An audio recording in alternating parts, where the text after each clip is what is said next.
Covalent radius, ionic radius, van der Waals radius, metallic radius के बारे में हम लोग बच्चों केमिकल पीरियोडिसिटी या फिर पीरियोडिक क्लासिफिकेशन ऑफ एलिमेंट्स में पढ़ चुके हैं। अब हम बात करेंगे बच्चों बॉन्ड लेंथ के बारे में, बंध लंबाई के बारे में।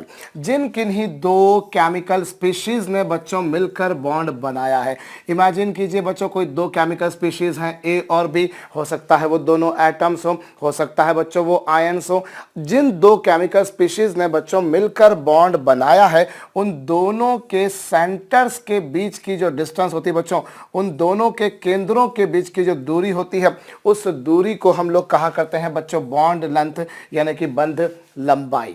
Bond length is the separation between the centres of the bonded atoms और आयंस। बच्चों this bond may be a covalent bond, this bond may be an ionic bond, this bond may be a polar covalent bond, depends in दोनों की electronegativities का difference क्या है। ये कुछ बातें हम लोगों ने सच बच्चों पीरियोडिक क्लासिफिकेशन में भी देखी है। पर यहां पर मैं फिर से आता हूं बच्चों, जिन दो एटम्स ने या स्पीशीज ने मिलकर बॉन्ड बनाया है, उन दोनों के सेंटर्स के बीच के डिस्टेंस को हम कहा करते हैं बच्चों बॉन्ड लेंथ यानी कि बंध लंबाई। और अब हम बात करेंगे बच्चों ऑर्डर ऑफ बॉन्ड लेंथ यानी कि बंध लंबाई का क्रम।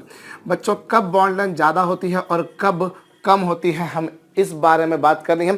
और इसमें हम देखें बच्चों नेचुरल सी बात है कि जैसे जैसे एटम का साइज बढ़ते जाएगा वैसे वैसे बॉन्ड लेंथ बच्चों बढ़ती जाएगी। भाई देखिए जैसे यहाँ मैं हाइड्रोजन और फ्लोरीन के बीच का बॉन्ड लेता हूँ, यहाँ बच्चों मैं हाइड्रोजन और क्लोरीन के बीच का बॉन्ड लेता हूँ, अब बच्चों मैं हाइड्रोजन और ब्रोमीन के बीच का बॉन्ड लेता हूँ, और अब बच्चों मैं हाइड्रोजन और आयोडीन के बीच का बॉन्ड लेता हूं।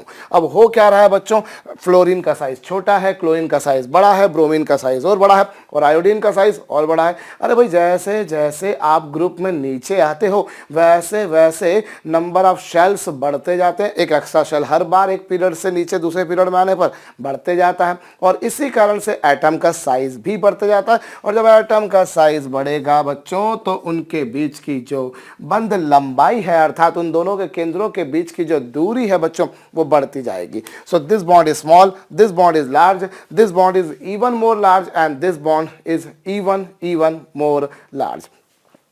ये बॉन्ड छोटा होता है बच्चों, ये बॉन्ड बड़ा होता है, ये बॉन्ड बड़ा होता है, और ये बॉन्ड और भी बड़ा होता है।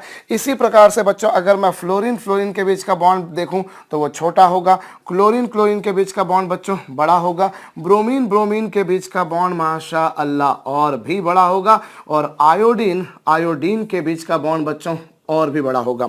ये बॉन्ड छोटा है, ये बॉन्ड बड़ा है, ये बॉन्ड और बड़ा है, और ये बॉन्ड और भी बड़ा है। क्यों?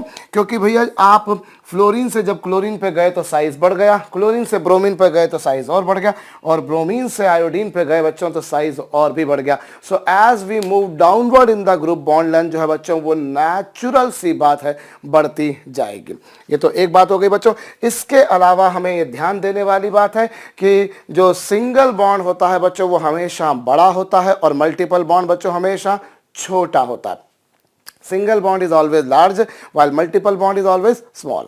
मेरा कहने का मतलब क्या है बच्चों, यहाँ पर देखिए अगर मैं ये कार्बन कार्बन सिंगल बॉन्ड लेता हूँ, फिर बच्चों मैं कार्बन कार्बन डबल बॉन्ड लेता हूँ, और फिर बच्चों मैं कार्बन कार्बन ट्रिपल बॉन्ड लेता हूँ, तो ये जो सिंगल बॉन्ड होगा भैया ये थोड़ा सा बड़ा होना है, तो ये डबल बॉन्ड थोड़ा सा छोटा होना है, तो ट्रिपल बॉन्ड बच्चों और भी छोटा होना है। भाई ये सबसे बड़ा बॉन्ड होगा, ये थोड़ा सा छोटा होगा, और ये माशाअल्लाह और भी छोटा होगा। भाई जो सिंगल बॉन्ड होता है वो बड़ा होता है, क्योंकि जैसे जैसे बॉन्ड्स की संख्या बढ़ती जाती है एटम्स और पास आते जाते हैं। भाई सिंगल बॉन्ड बनता है वो एक्सियल ओवरलैपिंग से बनता है, एटम्स कुछ दूर पर थे, जब डबल बॉन्ड बनेगा तो एटम्स और पास आ जाएंगे, क्योंकि उनमें और ज़्यादा एक दूसरे के साथ में एसोसिएशन या ओवरलैपिंग हो जाएगी, और ट्रिपल बॉन्ड में तो ओवरलैपिंग की एक्सटेंट और ज़्यादा बढ़ जाएगी, और इसी कारण से बच्चों यहाँ बॉन्ड लेंथ ज़्यादा होगी, यहाँ कम होगी, और यहाँ और भी कम होगी। और बच्चों यदि हम लोग अगर ये तो हमने देखा सबसे पहले कि एटम का साइज चेंज करने से बॉन्ड लेंथ कैसे चेंज हुई, नंबर ऑफ बॉन्ड चेंज करने से बॉन्ड लेंथ कैसे चेंज हुई। बच्चों अब यहाँ पर मैं एक और बात बताता हूँ। अगर ये देखिए ये आपके पास में कार्बन है, और ये बच्चों मैंने कार्बन हाइड्रोजन के बीच का बॉन्ड बनाया, और यहाँ पर भी बच्चों मैं कार्बन हाइड्रोजन के बीच का ही बॉन्ड बनाता हूँ। ये लीजिए बच्चों, और यहाँ पर भी मैं बच्चों कार्बन हाइड्रोजन के बीच का ही बॉन्ड बनाता हूं। लेकिन आप ये देखिए बच्चों, ये जो बॉन्ड है वो थोड़ा सा मैंने बड़ा बनाया है, ये बॉन्ड छोटा है और ये बॉन्ड बच्चों और भी छोटा है। कारण बड़ा सिंपल सा है। देखिए यहां जो कार्बन है बच्चों, that you can see is sp3 hybridize, while this carbon is sp2 hybridize and this carbon is sp hybridize. बच्चों यहाँ sp3 हाइब्रिडाइजेशन है, यहाँ sp2 हाइब्रिडाइजेशन है और यहाँ sp हाइब्रिडाइजेशन है। अब अगर sp3 हाइब्रिडाइजेशन में अगर s का परसेंटेज देखा जाए बच्चों तो वो होगा 25, यहाँ जो परसेंटेज होगा बच्चों वो होगा 33 और यहाँ जो परसेंटेज होगा बच्चों वो होगा 50। ऐसा क्यों हो रहा है मैं एक बार आपको समझा देता हूं। बच्चों देखिए यहां पर एक s और 3p कुल मिलाकर 4 था। अगर आप sp3 के बारे में बात करें तो कुल मिलाकर बच्चों 4 ऑर्बिटल्स थे और उन 4 ऑर्बिटल में बच्चों एक s था। As you can see sp3 hybridization में क्या हो रहा है बच्चों, एक s और 3p है, एक s और 3p मतलब कुल मिलाकर 4 और 4 में एक s है, मतलब 100 में बच्चों 25 होगा। होप आपको मेरी बात समझ में आई होगी। एक s और 3p कुल मिलाकर 4, 4 में एक मतलब 100 पे 25। अब यहां देखिए बच्चों एक s और 2p यानी कुल मिलाकर 3। बच्चों यहां पर 3 sp2 हाइब्रिड ऑर्बिटल्स हैं जिनमें से एक है s। 3 पर 1 तो 100 पर कितना होगा बच्चों, ऑब्वियसली 33, नॉट एग्जैक्टली 33, 33.33% होगा बच्चों, which can be approximated as 33। और यहां अगर देखा जाए एक s और एक p मतलब कुल मिलाकर 2। भाई एक s एक p कुल मिलाकर 2 और 2 पर 1 बच्चों in 2 sp hybrid orbital there is 1 s। 2 sp hybrid orbitals में बच्चों एक s होगा, इसलिए 100 पे कितना होगा, आधा आधा यानी कि 50%। और अगर आप p का परसेंटेज निकालें बच्चों तो p का परसेंटेज यहां पर कितना होगा 75, यहां पर p का परसेंटेज कितना होगा बच्चों 67 और यहां पर p का परसेंटेज कितना होगा 50। वो बड़ा सिंपल सा काम है। देखिए एक s और 3p यानी कि 4, एक s और 3p यानी कि 4 और 4 पर 3 तो 100 पर माशाअल्लाह 75 ही आएगा। मेरे ख्याल से आप लोग भी ये समझ पाए होंगे। और एक s और 2p, एक s और 2p यानी कुल मिलाकर बच्चों 3 और 3 पर अगर 2 है तो 100 पर लगभग 67, नॉट एग्जैक्टली 67, फिर वही घिसी पिटी सी बात 66.66 पर हिसाब से 67 लगा लेते हैं। और यहाँ एक s और एक p मतलब कुल मिलाकर 2, 2 पर 1 यानी 100 पर 50। तो हुआ क्या साहब, यहाँ पर आप देखिए इधर s का परसेंटेज जो है बच्चों वो 25 है, इधर 33 और इधर 50 है। और एक बात तो बड़ी लाजमी बनती है बच्चों कि जैसे जैसे s का परसेंटेज बढ़ते जाएगा वैसे वैसे p का परसेंटेज बच्चों कम होते जाएगा। क्यों, दोनों का सम है बाबा 100। अभी जैसे जैसे s बढ़ रहा है, आप देखिए s 25 था, 33 हुआ, 50 हुआ, p का परसेंटेज बच्चों घटते जा रहा है। भाई जैसे जैसे s का परसेंटेज बढ़ते जाएगा वैसे वैसे बॉन्ड लेंथ कम होती जा रही है। यहाँ s का परसेंटेज कम था, बॉन्ड बड़ा था, यहाँ s का परसेंटेज कम हो गया, बॉन्ड छोटा हो गया, और यहाँ s का परसेंटेज और कम हो गया बच्चों, बॉन्ड और भी छोटा हो गया। कारण बड़ा सिंपल सा है बच्चों, we know that s is closer to the nucleus in comparison of p। S जो होता है वो नाभिक के पास होता है, P जो होता है बच्चों वो नाभिक के दूर होता है। और S नाभिक के अगर पास है मतलब पास वाले की अगर परसेंटेज ज्यादा है, पास वाले का अगर कंपोजिशन ज्यादा है बच्चों, तो ऑब्वियस सी बात है पास वाले का अगर परसेंटेज ज्यादा रहेगा तो मतलब छोटे वाले का परसेंटेज ज्यादा, छोटे वाले का कंपोजिशन अगर ज्यादा है बच्चों तो कुल मिलाकर जो बॉन्ड होगा वो छोटा होगा। अब यहाँ देखिए, यहाँ पास वाले का परसेंटेज ज्यादा है इसलिए बॉन्ड छोटा हो गया, यहाँ पास वाले का परसेंटेज कम है इसलिए बॉन्ड थोड़ा सा बड़ा हो गया, और यहाँ पास वाले का परसेंटेज और कम हो गया इसलिए बॉन्ड लेंथ और भी बड़ी हो गई। मैं एक बार फिर से समझा दे रहा हूं बच्चों, S is closer to the nucleus in comparison of P। मतलब S वाला जितना ज्यादा होगा बॉन्ड उतना छोटा होगा, क्योंकि S is closer to the nucleus from the diagram it is certainly sure बच्चों।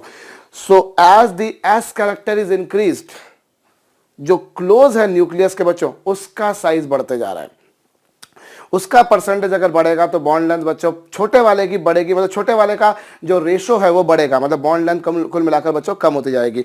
तो हम क्या देख रहे हैं बच्चों, जैसे जैसे S का कैरेक्टर बढ़ते जा रहा है, मतलब पास वाले का कैरेक्टर बढ़ते जा रहा है, बॉन्ड भी पास आता जा रहा है, मतलब छोटा होता जा रहा है। So as the S character is increased और you say P character is decreased, bond length is decreased. You can note down बच्चों, जैसे जैसे s का परसेंटेज बढ़ता है बॉन्ड लेंथ कम होती है, या यूं कहा जाए कि जैसे जैसे p का परसेंटेज बढ़ता है, जैसे जैसे p का परसेंटेज कम हो रहा है, जैसे जैसे p का परसेंटेज कम हो रहा है मतलब दूर वाले का कंपोजिशन कम हो रहा है, मतलब दूर वाला बॉन्ड छोटा, दूर वाला बॉन्ड नहीं बन रहा है, मतलब पास वाला बॉन्ड बन रहा है, इस तरह से भी कह सकते हैं। तो कुल मिलाकर हमने क्या देखा बच्चों कि जैसे जैसे एटम का साइज बढ़ेगा वैसे वैसे बॉन्ड लेंथ बच्चों बढ़ेगी, एक बात। दूसरी बात बच्चों, वही काम यहां पर भी आपने देख लिया। ऐसे ढेरों उदाहरण हम और भी लिख सकते हैं बच्चों की। अगर मैं यहां पर भी बात करूं बच्चों, तो कार्बन कार्बन बॉन्ड जो होगा बच्चों वो बड़ा होगा, नाइट्रोजन नाइट्रोजन बॉन्ड जो होगा बच्चों वो छोटा होगा, और ऑक्सीजन ऑक्सीजन बॉन्ड और छोटा होगा, फ्लोरीन फ्लोरीन बॉन्ड और छोटा होगा। कारण कारण बड़ा छोटा सा है। As I move rightward in the period atomic size is decreased, atomic size decrease होगी इसलिए बॉन्ड लेंथ भी डिक्रीज होगी। तो ये बॉन्ड बड़ा होगा, ये छोटा, यहाँ और छोटा और यहाँ और भी छोटा। हालांकि मैंने यहाँ पर लगभग सबको एक जैसा ही बना दिया है, बट ये बॉन्ड बड़ा होगा, ये छोटा, ये और भी छोटा। और बच्चों multiple bonds are always shorter than single bond. Why? Because multiple bond में कुल मिलाकर जो, भाई देखिए एक्सियल ओवरलैप ज्यादा होता है, साइड वाइज ओवरलैप कम होता है, इसमें कोई दो मत नहीं। लेकिन जब मल्टीपल बॉन्ड बने तो एक्सियल और साइड वाइज दोनों ओवरलैपिंग हुई है। ये नहीं कि सर यहाँ पर केवल यहाँ पर साइड वाइज ओवरलैपिंग हुई तो सर यहाँ बॉन्ड बड़ा होना चाहिए। क्यों? साइड वाइज ही नहीं हुई है, long with side wise axial हुई है, और एक्चुअली एक्सियल के साथ में साइड वाइज हुई है। क्योंकि मल्टीपल बॉन्ड में आप जानते हैं pi bond is formed only when already single bond has been formed. So in this case only axial overlapping takes place. In this case axial and side wise both overlapping are taking place, and in this condition बच्चों axial and 2 times side wise overlapping are taking place. It is why बच्चों here the overlapping extent is large small. In this case it is, यहां पर बच्चों कम overlapping होगी, यहां ज्यादा, मतलब और पास में आ जाएंगे, यहां और भी पास आ जाएंगे। और जैसे जैसे s का कैरेक्टर बच्चों बढ़ते जाता है वैसे वैसे जो बॉन्ड लेंथ है बच्चों वो कम होती जाती है।